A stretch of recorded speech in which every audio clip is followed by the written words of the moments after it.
నమస్తే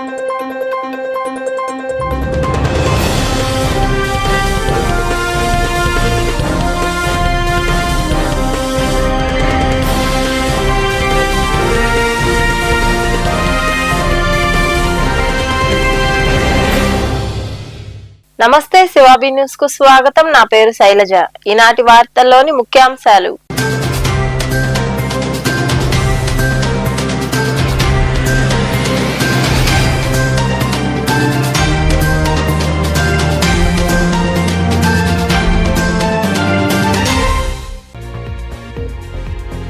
విద్యార్థినిలచే గుంజిళ్లు తీయించిన వ్యాయామ ఉపాధ్యాయుడు సస్పెండ్. కోటపట్టణంలోని జెడ్పీ బాలిక ఉన్నత పాఠశాలకు చెందిన విద్యార్థినిలు అస్వస్థకు గురి కావడంతో వారిని పరామర్శించిన అనంతరం మాట్లాడిన ఎమ్మెల్యే పాసం సునీల్ కుమార్.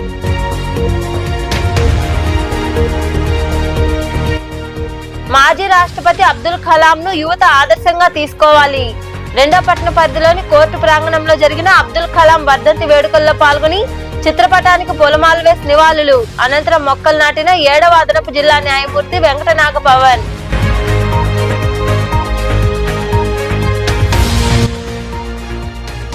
పేదల పక్షాన నిలిచేది ఎర్ర జెండా.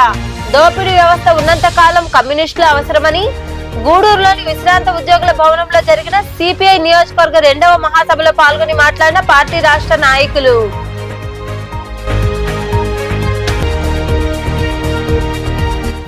పేదలపై ప్రభుత్వానికి ఇంత కక్ష సాధింపు ఎందుకు?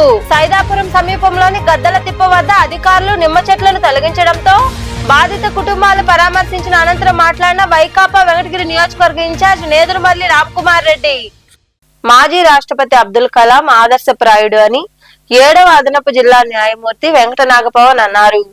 గూడూరు రెండపట్నం పరిధిలోని కోర్టు ఆవరణలో జరిగిన అబ్దుల్ కలాం వర్ధంతి వేడుకల్లో ఆయన పాల్గొన్నారు. గూడూరు రెండోపట్నం పరిధిలోని కోర్టు ఆవరణలో అబ్దుల్ కలాం చారిటబుల్ ట్రస్ట్ ఆధ్వర్యంలో మాజీ రాష్ట్రపతి అబ్దుల్ కలాం వర్ధంతి వేడుకలు జరిగాయి. ఈ కార్యక్రమంలో పాల్గొన్న 7వ అదనపు జిల్లా న్యాయమూర్తి వెంకట నాగపవన్ ఆయన చిత్రపటానికి పూలమాలలు వేసి నివాళులర్పించారు. కోర్టు ఆవరణలో మొక్కలు నాటారు. ఈ సందర్భంగా న్యాయమూర్తి వెంకట నాగపవన్ మాట్లాడుతూ అబ్దుల్ కలాం దేశానికి ఎనలేని కృషి చేశారన్నారు. నేటి యువత ఆయన్ను ఆదర్శంగా తీసుకోవాలని ఆయన వివరించారు. అబ్దుల్ కలాం గారి వర్ధంతి సందర్భంగా ఈరోజు కోర్టు ప్రాంగణంలో ఆయన చిత్రపటానికి పూలమాల వేసి తర్వాత ఆయన గుర్తుగా 2 కానుగ చెట్లను నాటి కోర్టు ప్రాంగణంలో ఈ కార్యక్రమం Abdul Kalam charitable foundation trust ఆధ్వర్యంలో మేము నిర్వహిస్తూ ఉన్నాము. దీనికి ఇనిషియేటివ్ తీసుకున్న వారి సంస్థ తాజుద్దీన్ గారికి మా కృతజ్ఞతలు. తర్వాత ఆయన యొక్క గొప్పతనం గురించి చెప్పేంత అర్హత మాకు లేదు. అయినప్పటికీ కూడా ఈరోజు మేము కొన్ని విషయాలు చెప్పాలి కాబట్టి రాష్ట్రపతి భవన్లోకి ఎలా అయితే వెళ్ళారో చాలా సింపుల్గా అదేవిధంగా ఆయన బయటకు వచ్చారు. 4 ఆయన సూట్ కేసులతో ఆయన వస్తువులతో మిగతా వాళ్ళందరూ కూడా ఎన్నో సేకరించి ఆస్తులు సేకరించి ఎంతో చేస్తూ ఉన్నప్పటికీ కూడా ఆయన నిస్వార్థంగా ఆయనకు వచ్చిన 10 మందికి విరాళాలు ఇస్తూ వేరే దేశం కోసం ఆయన జీవితం గడిపారు. ఇప్పుడు కూడా సైంటిస్ట్గా ఉంటూ కూడా భారతదేశం ఏ విధంగా శక్తివంతంగా తయారవ్వాలి అని ఆలోచిస్తూ ఆ విధంగా కృషి చేశారు. కృషివరుడు, గొప్ప కర్మయోగి. ఎప్పుడు ఆయన చేయాల్సిన పని గురించి చాలా ఆలోచిస్తూ ఉండేవారు. ఇందాక సార్ కూడా చెప్తూ ఉన్నారు.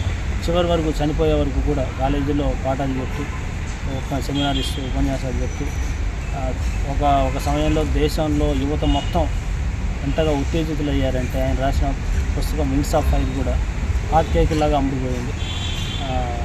ఇంత ఇదిగా ఆయన జీవితాన్ని గడిపారు నిస్వార్థంగా. కాబట్టి ఆయన మనందరికీ కూడా ఆయన ప్రేరణ. ఇంకా మరికొందరు మాట్లాడారు. పిజే అబ్దుల్ కలాం గారి గురించి మనం కొత్తగా చెప్పుకోవాల్సినటువంటి అవసరం లేనటువంటి గొప్ప వ్యక్తి.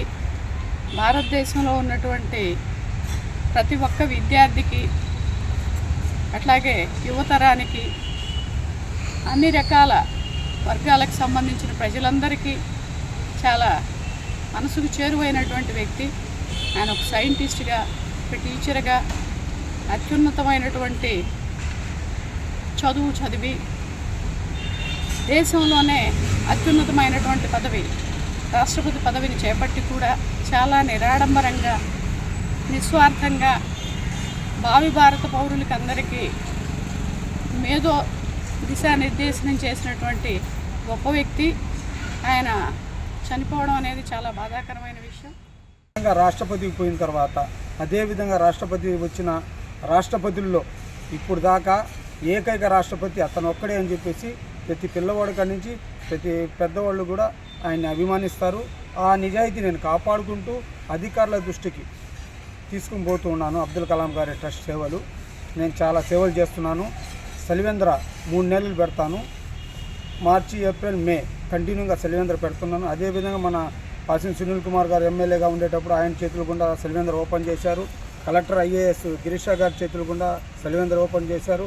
అదేవిధంగా ఏ కలెక్టర్ గారు వచ్చినా, ఏ ఆర్డీఓ గారు వచ్చినా మా అబ్దుల్ కలాం అంటానే వాళ్ళు చాలా ప్రేమతో, చాలా అభిమానంతో చూస్తున్నారు. కాబట్టి స్టంట్ కనిపెట్టిన మహోన్నత వ్యక్తి కూడా ఈరోజు భారతదేశం రాకెట్లు పైకి వెళ్తున్నాయంటే ఆయన శ్రీహరికోటలో డైరెక్టర్గా ఉన్నప్పుడు ఆయన చేసిన కృషి ఫలితమే ఇదంతా జరిగింది.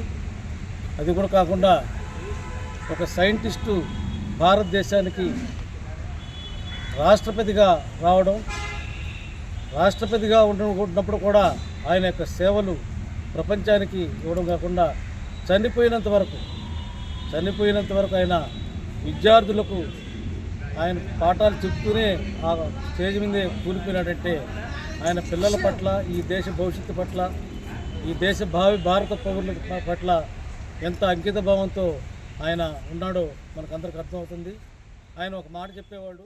ఈ కార్యక్రమంలో న్యాయమూర్తి సులోచనారాణి, ట్రస్ట్ అధ్యక్షుడు తాజుద్దీన్, న్యాయవాది పార్వతయ్య, సిబ్బంది పాల్గొన్నారు.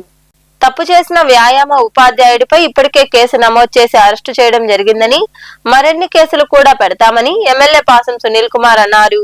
కోట పట్టణంలోని బాలికా ఉన్నత పాఠశాలకు చెందిన విద్యార్థినులను గుంజిళ్లు తీయించడం, వారు అస్వస్థకు గురి కావడంతో ఆయన తల్లిదండ్రులను ఓదార్చారు. కోట పట్టణంలోని బాలికా ఉన్నత పాఠశాలలో విద్యార్థినీలు యూనిఫామ్ వేసుకోరాలేదని ఆ పాఠశాల వ్యాయామ ఉపాధ్యాయుడు వారిచే గుంజళ్లు తీయించారు. దీంతో వారు అస్వస్థకు గురై ఆసుపత్రిలో చికిత్స పొందిన విషయం తెలిసిందే. ఈ నేపథ్యంలో వ్యాయామ ఉపాధ్యాయుడు మాబాషాను జిల్లా విద్యాశాఖ అధికారి సస్పెండ్ చేశారు. ఈ విషయం తెలుసుకున్న ఎమ్మెల్యే పాసం సునీల్ కుమార్ కోటకు చేరుకుని బాధిత విద్యార్థుల తల్లిదండ్రులను ఓదార్చారు. స్థానిక నాయకులతో మాట్లాడారు. అనంతరం ఎమ్మెల్యే పాసం సునీల్ కుమార్ మాట్లాడుతూ తప్పు చేసిన వ్యాయామ ఉపాధ్యాయుడిపై ఇప్పటికే కేసు నమోదు చేసి అరెస్టు చేశామన్నారు. పోలీసులు ఆయన్ను అరెస్టు చేసి మంచి పని చేశారని, లేకుంటే పరిస్థితి వేరేలా ఉండేదని తెలిపారు.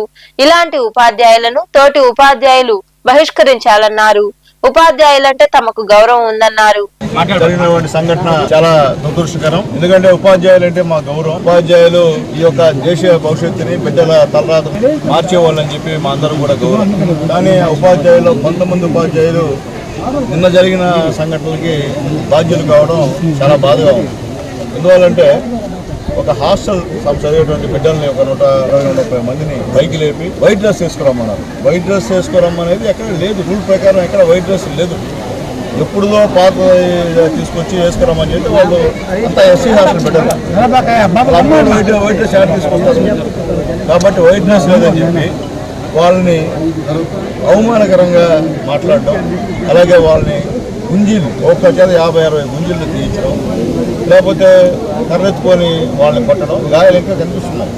నిజంగా ఇది సభ్య సమాజం సిగ్గుపడే విధంగా ఈ ఘటన జరిగింది. దీనికి రాత్రే నాకు మా వాళ్ళు ఫోన్ చేశారు. మా జల్లీలు, సురేష్ ఫోన్ చేశారు. అలాగే ప్రెస్ వాళ్ళు కూడా చాలామంది నాకు తీసుకొచ్చారు. రాత్రి 12 వరకు కూడా ఫోన్లు చేస్తూ ఉన్నారు నాకు. నేను కూడా కలెక్టర్ గారితో, డిఈఓ గారితో అందరితో కూడా మాట్లాడడం జరిగింది. కలెక్టర్ గారు అయితే వెంటనే సస్పెండ్ చేస్తాను. ఎమ్మెల్యే గారు అంటే సస్పెండ్ చేసేయండి సార్, దాన్ని రిమూవ్ చేయండి ఉద్యోగం నుంచి అని చెప్పాము. వాళ్ళు కూడా చెప్పడం ఏంటంటే ఇది చాలా అన్యాయం, ఇట్లా వాళ్ళ బిడ్డలు జరిగితే గమ్ముంటారా అని వాస్తవమే. ఎందుకంటే ఇక్కడ కులం అనేది పక్కన పెడితే మీ బిడ్డలు కార్పొరేట్ స్కూల్లో చదువుతున్నారు, మా బిడ్డలు గవర్నమెంట్ స్కూల్లో చదువుతున్నారు. మా బిడ్డల పైన ఈ విధంగా చేయడం అనేది మంచి పద్ధతి. కులం గురించి మాట్లాడలేదు, మళ్ళీ చెప్పాను. ఎవరైనా సరే పేద విద్యార్థులు, గవర్నమెంట్ స్కూల్ చదివారు పేద విద్యార్థులు, అలాంటి వాటి పట్ల మీరు నీచమైన మాట్లాడకూడదు. ఆ బిడ్డలు చూస్తుంటే కడుక్కొండిపోతుంది. ఆ బిడ్డలు చెప్తున్నారు ఇట్లా మాట్లాడుతున్నారు అంటే అది మంచి పద్ధతి. ఒక ఉపాధ్యాయ వృత్తిలో ఉండి మీరు ఈ పని చేయడం అనేది ఎంతవరకు నీకు చెప్పేందుకే నువ్వన్నీ విడిచిపెట్టే సిగ్గుసలు నీ గురించి మాట్లాడిన అవసరం లేదు. అయితే ఈ ఇష్యూ జరిగిన తర్వాత హెడ్ మిస్టర్స్ కానివ్వండి, తోటి ఉపాధ్యాయులు కానివ్వండి అట్లీస్ట్ హైర్ అథారిటీకి కంప్లైంట్ చేయాల్సిన బాధ్యత, కంప్లైంట్ కాదు అట్లీస్ట్ సమాచారం ఇవ్వాల్సిన బాధ్యత హెడ్ మాస్టర్గా మీకు ఉంది. అంటే ఎంఈఓ గారు కూడా వచ్చారు ఈ స్కూల్కి, ఆయన కూడా ఇన్ఫర్మేషన్ లేదు. అంటే అర్థమైంది అంటే మీరు అంతా కలిసి గూడు పుట్టాను ఎట్లా అర్థం కావట్లే చెప్పండి. మంచి పద్ధతి ఇదే మీ బిడ్డలు చదివే స్కూల్ రేటు జరిగితే మీరు గమ్ముంటారు ఆ తల్లిదండ్రులుగా. ఆ తల్లిదండ్రులు ఆవేదన చూస్తుంటే కడుపు పండిపోతున్నాం. ఒక్కొక్క ఆడవాళ్ళు చూస్తే ఏడుస్తున్నారు, ఇట్లా చేశారండి ఇట్లా చేశారండి అనేటువంటి బాధలు చూస్తే నిజంగా కడుపు తరుక్కుపోతుంది. ఈ ఎమ్మెల్యే ట్యాగ్ కానీ లేకుండా ఉంటే వేరే విధంగా ఉంటుంది. ఎమ్మెల్యే ట్యాగ్ కాబట్టి నేను రియాక్ట్ కాకూడదు కాబట్టి ఇప్పుడు మా ఏఎస్ఎఫ్ పిల్లలు విజృంభించారు. ఎందువల్లంటే అంతే, ఎందుకంటే స్టూడెంట్స్లో పనిచేసినప్పుడు ఇలాంటి ఇష్యూ ఇచ్చినప్పుడు ఖచ్చితంగా వాళ్ళకి ఒప్పుకునే పరిస్థితి లేదు. అలాగే మా కోటేశ్వరరావును కూడా వయసు ఎక్కువైనా కానీ కడుపు పండిపోతాం. మా పోలయ్య, అలాగే మా మళ్ళీ మా రంగనాథ్, వీళ్ళందరూ ఏంటంటే నిజంగా చాలా వాళ్ళు సఫర్ అవుతున్నారు, వాళ్ళు కంట్రోల్ చేయలేకపోతున్నాం. అంటే మా కోటి కానీ మా పెంచులే కానీ పార్వతన్న కానీ ఇది కూడా చూస్తే అంత బాధాకరమైన విషయం. అంటే మేము ఒకటే తెలియజేస్తున్నాం, పత్రికల వాళ్ళకి టీచర్స్ అంటే మా అందరికి కూడా గౌరవ విలువ చెప్తున్నాం. కానీ వాళ్ళ వృత్తిలో ఇలాంటి చేయడం అనేది చాలా అన్యాయమైన పరిస్థితి. వాళ్ళనైతే ఖచ్చితంగా కఠినంగా గవర్నమెంట్ శిక్షిస్తుంది. ఉదయాన్నే లోకేష్ బాబు గారు పర్సనల్తో ఓఎస్టీ గారితో కూడా వరప్రసాద్ గారితో కూడా మాట్లాడాం, విషయం చెప్పాం. ఖచ్చితంగా వాళ్ళపైన కేసులు పెట్టాల్సిందే అని కూడా చెప్పాం. వాళ్ళు కూడా గట్టిగానే స్పందించారు. తర్వాత టోటల్ రిపోర్ట్ వచ్చిన తర్వాత ఎస్పీ గారు అయితే నాకు తెలిసి ఉదయాన్నే టెలికాన్ఫరెన్స్లో కేసు రిజిస్టర్ చేయమని చెప్పి కూడా చెప్పారని చెప్పి కూడా నాకు ఇన్ఫర్మేషన్ ఉంది. అంటే ఖచ్చితంగా డిపార్ట్మెంట్ ఎంక్వైరీ అయితే ప్రతిదానికి ఎంక్వైరీ దొరుకుతున్నారు కదా, ఆ ఎంక్వైరీ చేస్తారు. మనం ఎంక్వైరీ లేకుండా అందరిలాగా నేను కూడా ఇది చేయాలా ఇది చేయాలా అంటే అది కాదు కదా, చట్టం అవుతుంది. ఆ చట్ట ప్రకారంగా ఎవరికి పడాల్సిన శిక్ష వాడికి పడుతుంది. అయితే ఇదైతే ఉపేక్షించలేని పరిస్థితి. ఎందుకంటే ఇప్పుడు వదిలితే వీళ్ళని వాడు ఉండవు, ఎవరు పోలీసు కూడా ఆపలేదు. ఉందని చెప్పి బాధ్యత ఉందని తెలియజేసి ఖచ్చితంగా వాళ్ళ పైన చట్టపరమైన చర్యలు తీసుకుంటారు. కలెక్టర్ గారు ఆల్రెడీ సస్పెండ్ చేయాలి అతన్ని. తర్వాత మిగతా హెడ్ మాస్టర్ని రవీంద్ర రెడ్డి అంటే లెక్కల మాస్టర్, ఆయన ఏంటంటే పిల్లల్ని ఆడవాక అని చెప్పి అతను కూడా గద్దించాడని చెప్పి మన వాళ్ళు చెప్తున్నారు. అడ్మిషన్స్ అంటే మరీ అన్యాయం. అడ్మిషన్స్ ఎవరో అని తెలియదు కానీ ఆ తల్లి జరిగితే నీ స్కూల్లో జరిగితే నువ్వు హెడ్ ఆఫ్ డిపార్ట్మెంట్ అడ్మినిస్ట్రేటర్ మీరు కూడా ఎవరికి ఇన్ఫార్మ్ చేయలేదంటే ఏంది ఇది?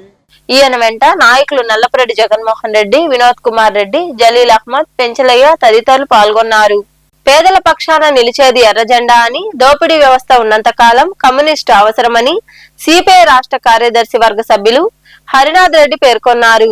గూడూరు పట్టణంలోని విశ్రాంత ఉద్యోగుల భవనంలో జరిగిన సిపిఐ నియోజకవర్గ 2వ మహాసభలో ఆయన పాల్గొని మాట్లాడారు. పట్టణంలోని పాత బస్టాండ్ ప్రాంతంలో ఉన్న విశ్రాంత ఉద్యోగుల భవనంలో సిపిఐ గూడూరు నియోజకవర్గం 2వ మహాసభ సివిఆర్ కుమార్, గూండాల రమేష్ అధ్యక్షతన జరిగింది. ఈ సభకు ముఖ్య అతిథులుగా సిపిఆర్ రాష్ట్ర కార్యవర్గ సభ్యులు హరినాథ్ రెడ్డి, జిల్లా కార్యదర్శి మురళి హాజరయ్యారు. ముందుగా భవనం వరకు ర్యాలీ జరిగింది. ఈ సందర్భంగా ఏర్పాటు చేసిన సమావేశంలో హరినాథ్ రెడ్డి తదితరులు మాట్లాడుతూ పేద బడుగు బలహీన వర్గాల అభ్యున్నతే సిపిఐ ధ్యేయమన్నారు. 100 ఏళ్లుగా పార్టీ ఎన్నో పోరాటాలు చేసి కార్మికులు, కర్షకులు, పేదల పక్షాన నిలిచిందని పేర్కొన్నారు. ప్రజల పక్షాన పోరాడేది కమ్యూనిస్టులేనని తెలిపారు. కేంద్ర ప్రభుత్వం కార్పొరేటర్లకు కొమ్ము కాస్తూ కార్మికుల హక్కులను కాలరాస్తుందన్నారు. డబుల్ ఇంజిన్ సర్కార్ పేరిట కేంద్ర రాష్ట్ర ప్రభుత్వాలు ప్రజలను దగా చేస్తున్నాయని, స్మార్ట్ మీటర్ల పేరుతో పేదలపై విద్యుత్ భారాన్ని మోపుతున్నాయని వారు వివరించారు.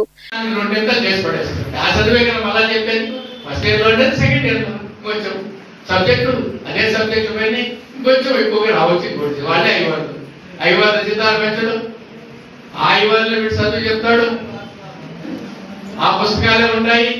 అప్పటికుండా అందరూ పోయినాడు. వాళ్ళకు నేను వంశీని జైల్లో పెట్టారంట. మంచిదే, వీళ్ళంతా అవినీతి చేశారు కాబట్టి జైల్లో పెట్టారు. మనకి ఏం అభ్యంతరాలు లేవు ఇందులో. ఏ అవినీతి పరుని వదలమని మనం చెప్పడం లేదు. గతంలో చంద్రబాబు అవినీతి చేశాడు, ఆయన జైల్లో పెట్టారు. కానీ దేశ రాష్ట్రానికి మనకు ఒరిగింది ఏమనేది నా ప్రశ్న. నువ్వు వాడిని జైల్లో పెట్టావు, వాడు వచ్చిన తర్వాత నువ్వు జైల్లో పెడుతున్నావు. రేపు చంద్రబాబు నాయుడు ఓడిపోయి జగన్మోహన్ రెడ్డి అధికారంలోకి వస్తే, నేను జగన్మోహన్ రెడ్డి రావాలనుకున్నా, మనమే రావాలి అధికారంలోకి అనుకుంటున్నా. మనమంతా చైతన్యం. ఈ వెధవలు ఇద్దరు పోవాలి, మనలాంటి పార్టీలన్నీ కలిసి అధికారంలోకి రావాలి. కానీ వస్తే ఏం చేస్తాడు? చంద్రబాబుని లోపల పెడతాడు, కొడుకుని ముందు లోపల. ఈడు వాడు ఈయన్ని జైల్లో పెట్టుకునే వల్ల నాకు, నీకు, ఇదే సమాజానికి, రాష్ట్రానికి, మనందరికీ ఒరిగింది ఏందనేది నా ప్రశ్న. మీ రాజకీయ కక్ష సాధింపు కోసం పెడుతున్నారా? నిజంగా సమాజానికి మేలు చేయడానికి కోరుతున్నారు. ఈరోజు మీరే చెప్తున్నారు, చంద్రబాబు నాయుడు గారు చెప్తున్నారు. కమ్యూనిస్టు పార్టీ ఆవిర్భవించి 100 ఏళ్ళు పూర్తిగా వస్తున్నది.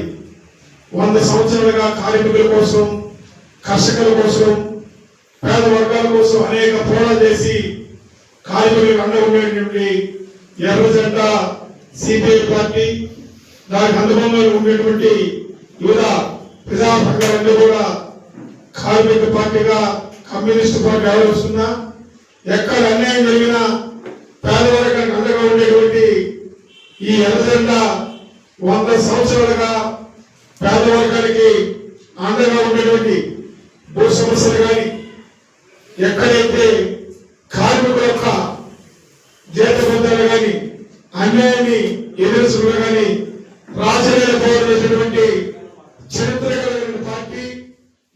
మొదటి మహాసభను కూడా ఇక్కడే జరుపుకున్నాం. ఈ తర్వాత ఈ 3 సంవత్సరాలు కూడా అనేక సమస్యల పట్ల మనం సమస్యల పట్ల పోరాడి సాధించుకున్నటువంటి విజయాలు ఉన్నాయి. అదేవిధంగా ఇంకా కొన్ని సమస్యలు ఉన్నాయి. వాటన్నిటి మీద కూడా మనం పోరాటం చేయాల్సినటువంటి అవసరం ఉంది. అయితే తిరుపతి జిల్లాలో మనం కలిసిన తర్వాత ఇప్పుడు మనకు ఉన్నటువంటి పరిస్థితుల్లో ఒక మంచి జిల్లా నాయకత్వం అన్ని రంగాల్లో కూడా ముందుంది. ఇక్కడ మనకంతా కూడా పరిష్కారం చూసేదానికి కూడా ఈ తిరుపతి జిల్లా నుంచి ఒక మంచి పరిష్కార మార్గానికి మనము ముందుకు పోతామనే ఉద్దేశంతోనే ఇక్కడ కూడా అనేక కార్మిక సంఘాలు, అదేవిధంగా ప్రజా సంఘాలు కూడా ఇక్కడ బలోపేతం అవుతూ ఉన్నాయి. ఈ సందర్భంలో మనం కూడా ఏంటంటే ఇక్కడ గూడూరు నియోజకవర్గంలో ఉన్నటువంటి పార్టీ, ప్రజా సంఘాల నాయకత్వం అంతా కూడా ముందుకు పోవాల్సినటువంటి అవసరం ఉంది. దీని మీద ప్రత్యేకమైనటువంటి శ్రద్ధ పెట్టాల్సినటువంటి అవసరం ఉంది. నేను ఎందుకు చెప్తున్నానంటే ఇక్కడ ఈ నియోజకవర్గంలో గతంలో కాంగ్రెస్ గవర్నమెంట్ ఉన్నప్పుడు అనేక పరిశ్రమలు వచ్చాయి. ఈ సమావేశంలో సిపిఐ వివిధ సంఘాల నాయకులు ప్రభాకర్, చంద్రశేఖర్ రెడ్డి, రాధాకృష్ణ, శశికుమార్, కాళేశ, నారాయణ, సివిఆర్ కుమార్, శ్రీనివాసమూర్తి, రమేష్, మహేంద్ర, ఉదయ్, రాఘవయ్య, గోపి, ప్రసన్న, సునీల్, వెంకటయ్య తదితరులు పాల్గొన్నారు. ప్రభుత్వ భూమిలో నిమ్మ చెట్లు సాగు చేస్తే వాటిని ప్రభుత్వం స్వాధీనం చేసుకోవాలే తప్ప వాటి ప్రాణాలు తీసే హక్కు ప్రభుత్వానికి ఎక్కడుందని వైకాపా వెంకటగిరి నియోజకవర్గ సమన్వయకర్త నేదురుమల్లి రామకుమార్ రెడ్డి ప్రశ్నించారు. సైదాపురం పంచాయతీ పరిధిలోని గద్దల తిప్ప వద్ద రైతులు సాగు చేసుకుంటున్న నిమ్మ చెట్లను అధికారులు తొలగించడంతో ఆయన నాయకులతో కలిసి పరిశీలించారు. బాధితులను వారి ఇళ్ల వద్దకు వెళ్లి జరిగిన సంఘటన అడిగి తెలుసుకున్నారు. ఈ సందర్భంగా నేదురుమల్లి రామకుమార్ రెడ్డి మాట్లాడుతూ పేదలపై ప్రభుత్వానికి ఇంత కక్ష సాధింపు ఎందుకు అని సీఎంఓ కార్యాలయంలో పనిచేసే అధికారి పేరు చెప్పి కూటమి నేత కనుసన్నల్లో ఇదంతా జరిగిందని ఆరోపించారు.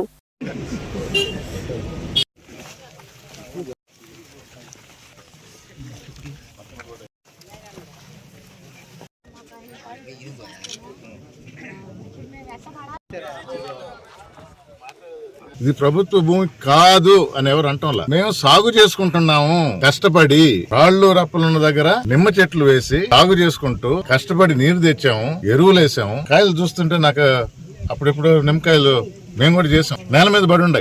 ఎందుకు చేయాల్సి వచ్చింది ఈ పని? సడన్ గా ఏమన్నా హైవే ఏమన్నా పోతుంది ఇక్కడ, లేదా పారిశ్రామిక వాడలాగా ఏమన్నా ఇదంతా గవర్నమెంట్ ల్యాండ్ అక్వైర్ చేసి పారిశ్రామిక వాడలు ఏమన్నా చేస్తున్నారా? దేనికోసం ఈ ప్రభుత్వం ఈ చర్యకి పూనుకుంది? ఎక్కడ మొదలైందయా అంటే PGRS లో ఒక వ్యక్తి కంప్లైంట్ ఇచ్చాడు. నేను విన్నాను, మస్తాన్ మాట్లాడిన. PGRS లో ఇచ్చాడు, దాని మీద మీరు రియాక్ట్ అయ్యారు. ఆయన వల్ల పక్కనున్న పొలాల్లో కూడా ఆయన వల్ల మాకు నీళ్లు వస్తున్నాయి, ఆయన మాకు అండగా ఉన్నాడు. అందుకని ఇక్కడ క్లియర్ గా అర్థం అవుతుంది, మస్తాన్ మీద యాక్షన్ తీసుకుంటే మిగతా వాళ్ళందరూ లైన్ లో పడతారు. మస్తాన్ చేసిన తప్పేందా?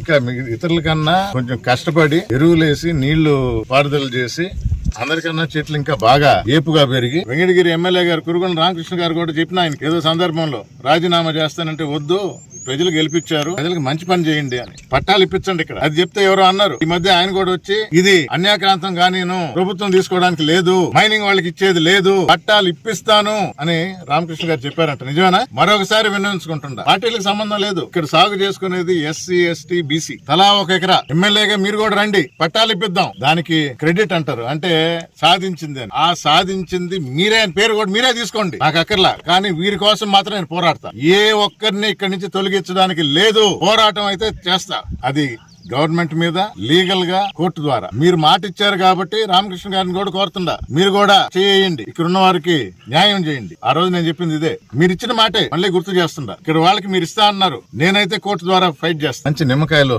చేసే పనులు ఇవి వారం రోజులుగా చూస్తున్నారు. ఎవరు మాటకు మాట, రాజకీయాల్లో మాటకు మాట ఉంటది. ఎవరు తక్కువ మాట అన్నారు, ఎవరు ఎక్కువ మాట అన్నారు, ఏది రైట్ ఏది రాంగ్ పక్కన పెడదాం.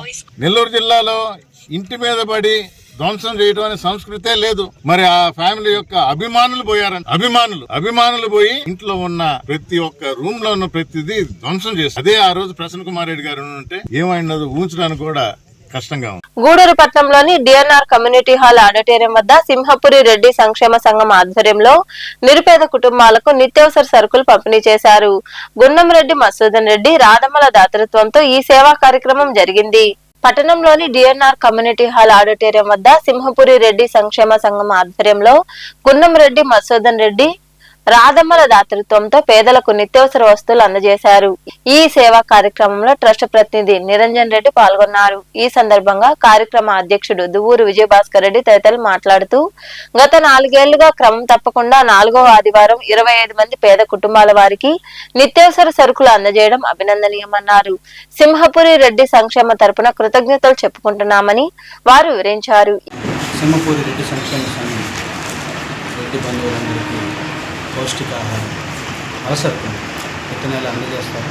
ఆ సందర్భంగా ఈరోజు లబ్ధిదారులకి అవసరం అందిస్తున్నారు. వారి దాతృత్వానికి సింహపురి రెడ్డి సంక్షేమ సంఘం తరఫున ధన్యవాదాలు తెలియజేస్తున్నాను. పల సరుకుల పంపిణీ కార్యక్రమం జరుగుతుంది. ఈ కార్యక్రమం గత 4 సంవత్సరాల నుంచిగా కంటిన్యూగా 5 సంవత్సరాల నుంచి ఈ పల సరుకుల పంపిణీ కార్యక్రమము మన నిరుపేదైనటువంటి పేదవారికి మన అందించాలన్న దృక్పథంతో ఈ యొక్క కార్యక్రమాన్ని ప్రారంభించడం జరిగినది. అయితే ఈ గున్నం రెడ్డి సేవా సంస్థ అధినేతైనటువంటి మధుసూదన్ రెడ్డి గారు కూడా గత 3 సంవత్సరాల నుంచి ఈ యొక్క కార్యక్రమంలో పాల్గొని నా వంతు సహాయ సహకారాలు అందించాలన్న ఉద్దేశంతో ఈ యొక్క కార్యక్రమాన్ని నిర్వహించడం జరుగుతుంది. అన్న మధుసూదన్ రెడ్డి గారు చాలా మంచి మనస్తత్వం కలవారు. ఎందుకు అంటే ఎక్కడైనా సేవా కార్యక్రమాలు చేయాలన్నా నేను ముందుంటానని పలకరించి చెప్పడం జరుగుతుంది. ఇది ఆయన మొన్న ఆ ఊరి గ్రామానికి వెళ్తే శివాలయకి మహాశివరాత్రి నాడు ఎంతోమంది ప్రజలకు అన్నదాన కార్యక్రమం చేసి వారి యొక్క దాతృత్వాన్ని చాటుకున్నారు. సింహపురి రెడ్డి సంక్షేమ సంఘం ప్రతి నెల 4వ ఆదివారం గున్నం సేవా ట్రస్ట్ అధినేత అయినటువంటి గున్నం రెడ్డి మసూదన్ రెడ్డి గారి దాతృత్వంతో సింహపురి రెడ్డి సంక్షేమ సంఘంలో ఉండే 6 శాఖల్లో ఉండేటటువంటి నిరుపేదలైన 25 మంది రెడ్డి బంధువులకు పలసరుకుల కార్యక్రమం గత 3 సంవత్సరాల నుంచి క్రమం తప్పకుండా అందించడం జరుగుతుంది. ఆయన చేసినటువంటి సేవా కార్యక్రమాల గురించి చెప్పాలంటే ఓజిలి గ్రామానికే కాదు ఎన్నో గ్రామాలకి సేవా కార్యక్రమాల్లో ముందంజ ఉంటాడు. ముఖ్యంగా ఆయన ఎడ్యుకేషన్కి ఇచ్చేటటువంటిది వెల్ఫేరు, ఆధ్యాత్మికత, పర్యావరణ పరిరక్షణ కోసం ట్రీ గార్డ్స్ ఏర్పాటు చేయడం, లైట్స్ సౌరకాంతి సోలార్ సిస్టంతో లైట్లు ఏర్పాటు చేయడం, గ్రంథాలయాల్ని డెవలప్ చేయడం, కొన్ని హై స్కూల్స్ని దత్తత తీసుకొని వాటికి కావాల్సినటువంటి మౌలిక సదుపాయాలన్నీ కల్పించడం ఇటువంటివి. అదేవిధంగా నీడీ పీపుల్ ఎవరైతే ఉంటారో పేద విద్యార్థుల్లో వాళ్ళందరినీ కూడా చదివించడం. ఈ కార్యక్రమంలో దేశిరెడ్డి ప్రజేందర్ రెడ్డి, హరినాథ్ రెడ్డి, ఎర్రమాకు కృష్ణారెడ్డి తదితరులు పాల్గొన్నారు. రాష్ట్ర ముఖ్యమంత్రి చంద్రబాబు సింగపూర్ కు చేరుకున్నారు. ఆయనకు స్థానిక తెలుగు ప్రజలు, పారిశ్రామికవేత్తలు, ఎన్ఆర్ఐలు తదితరులు ఘన స్వాగతం పలికారు. సాంప్రదాయ వస్త్రాలతో మహిళలు కూచిపూడి నాట్యంతో చిన్నారులు అలరించారు. సీఎం రాక సందర్భంగా హోటల్ ప్రాంగణంలో తెలుగు కుటుంబాల సందడి నెలకొంది. 5 రోజుల పర్యటనలో 29 సమావేశాల్లో ముఖ్యమంత్రి చంద్రబాబు నాయుడు పాల్గొననున్నారు.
అమెరికాలోని డెన్వర్ అంతర్జాతీయ విమానాశ్రయంలో విమానంలో మంటలు చెలరేగాయి. టేకాఫ్ సమయంలో అమెరికన్ ఎయిర్లైన్స్ విమానం ల్యాండింగ్ గేట్ లో ఒక్కసారిగా మంటలు వచ్చాయి. ఇది గుర్తించిన వెంటనే రన్వేపై విమానాన్ని నిలిపివేశారు. అందులోని ప్రయాణికులు సురక్షితంగా దిగిపోయారు.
Music Studio.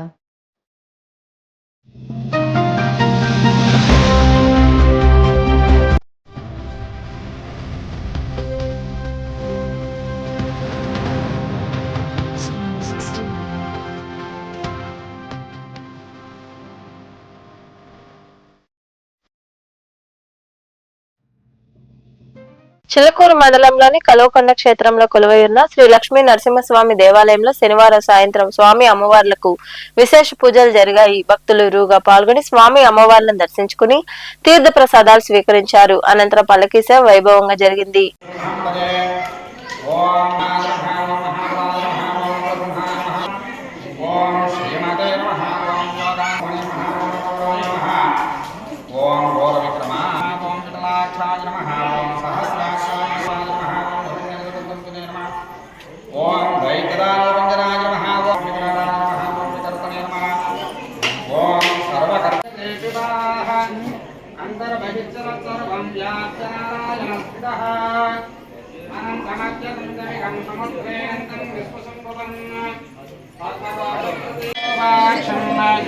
విశ్వరూపాయ వై నమో నమః.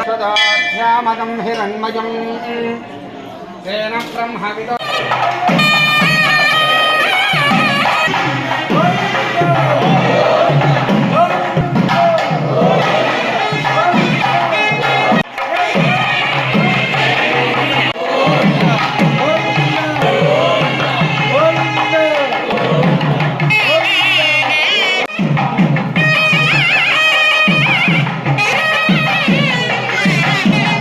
వార్తలు ముగించే ముందు ముఖ్యాంశాలు మరోసారి.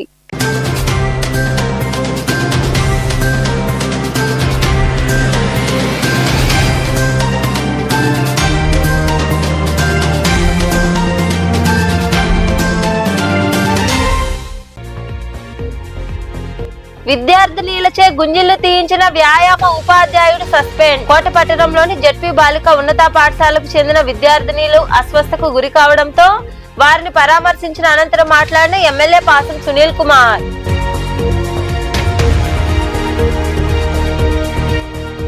మాజీ రాష్ట్రపతి అబ్దుల్ కలాం ను యువత ఆదర్శంగా తీసుకోవాలి.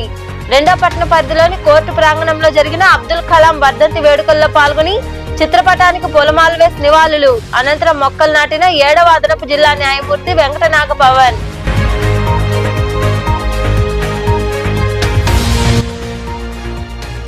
పేదల పక్షాన నిలిచేది ఎర్ర జెండా. దోపిడీ వ్యవస్థ ఉన్నంత కాలం కమ్యూనిస్టులు అవసరమని గూడూరులోని విశ్రాంత ఉద్యోగుల భవనంలో జరిగిన సిపిఐ నియోజకవర్గ 2వ మహాసభలో పాల్గొని మాట్లాడిన పార్టీ రాష్ట్ర నాయకులు.